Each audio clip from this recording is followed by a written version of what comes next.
મોરબીના ધમાલપુર 3 ગામે ગેરકાયદે ધમધમતી સાબુની ફેક્ટરીમાં તપાસ કરવા ગયેલા પંચાયતના સભ્યોને કારખાના માલિક દ્વારા ધમકી આપવામાં આવી। કારખાનામાંથી વેસ્ટ જાહેરમાં નિકાલ કરવામાં આવતો હતો તેમજ કારખાના માલિક દ્વારા જગ્યા પર દબાણ કરી ગેરકાયદે ફેક્ટરી ચલાવવામાં આવતી હતી। ત્યારે તપાસ કરવા ગયેલી ટીમને કારખાના માલિક દ્વારા રોકીને ધમકી આપવામાં આવી હતી। તપાસ ટીમને અટકાવીને જે થાય તે કરી લેવાની ધમકી આપી દાદાગીરી કરી હતી। શખ્સની દાદાગીરીનો વિડીયો પણ સામે આવ્યો છે।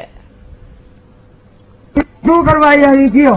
વિડીયો ઉતારું તમે શું લેવા આવ્યા હા સરપંચ હા બોલો બોલો બોલવા માંડો તમે શું લેવા આવ્યા છો પ્રતિનિધિ તો છે તમારો ગેરકાયદેસર હાલે આ ગેરકાયદેસર હાલે છે એટલે મીટિંગ તમે કહો છો ને ગેરકાયદેસર હાલે છે આ ગેરકાયદેસર છે આ તમને કોઈ પ્રદૂષણ કેવું કરે છે તમે પ્રદૂષણ કરે આ પ્રદૂષણ કરે આ એક જ કરે પ્રદૂષણ તમે જકાસગઢમાં કોણ કોણ આવ્યું છો સભ્યો કેટલા છો આ બધા સભ્યો છે બધા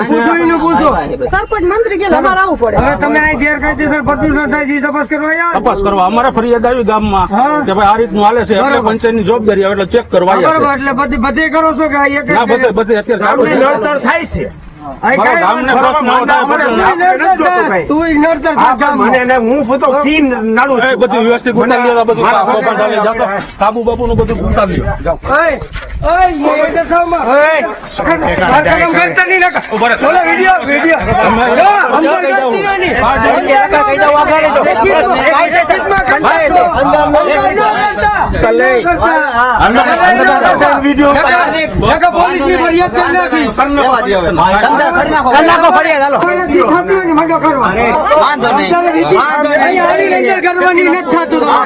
તમારે કાયદેસર કરવા માંડો